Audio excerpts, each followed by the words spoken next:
اعوذ باللہ من الشیطان الرجیم پناہ مانگتا ہوں میں اللہ کی شیطان مردود سے۔ بسم اللہ الرحمن الرحیم شروع اللہ کا نام لے کر جو بڑا مہربان نہایت رحم والا ہے۔ وَإِذْ أَخَذْنَا مِيثَاقَ بَنِي إِسْرَائِيلَ لَا تَعْبُدُونَ إِلَّا اللَّهَ وَبِالْوَالِدَيْنِ إِحْسَانًا وَذِي الْقُرْبَى وَالْيَتَامَى وَالْمَسَاكِينِ وَقُولُوا لِلنَّاسِ حُسْنًا وَأَقِيمُوا الصَّلَاةَ وَآتُوا الزَّكَاةَ ثم توليتم إلا قليلا منكم وأنتم معرضون وإذ أخذنا ميثاقكم لا تسفكون دماءكم ولا تخرجون أنفسكم من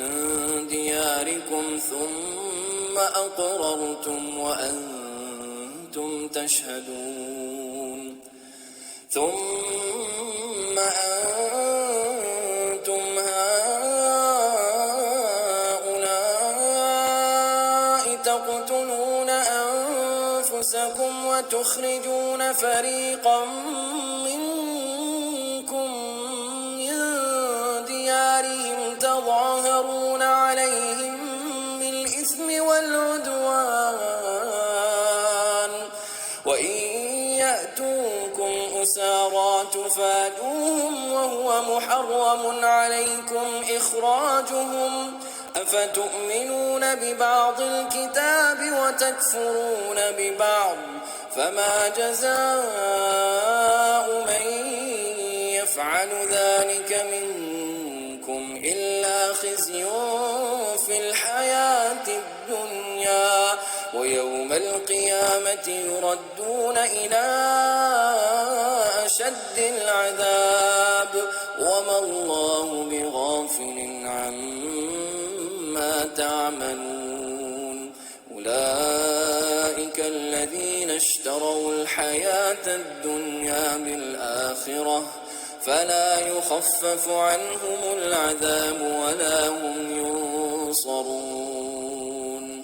یاد کرو اسرائیل کی اولاد سے ہم نے پختہ عہد لیا تھا کہ اللہ کے سوا کسی کی عبادت نہ کرنا، ماں باپ کے ساتھ، رشتہ داروں کے ساتھ، یتیموں اور مسکینوں کے ساتھ نیک سلوک کرنا، لوگوں سے بھلی بات کہنا، نماز قائم کرنا اور زکوٰۃ دینا،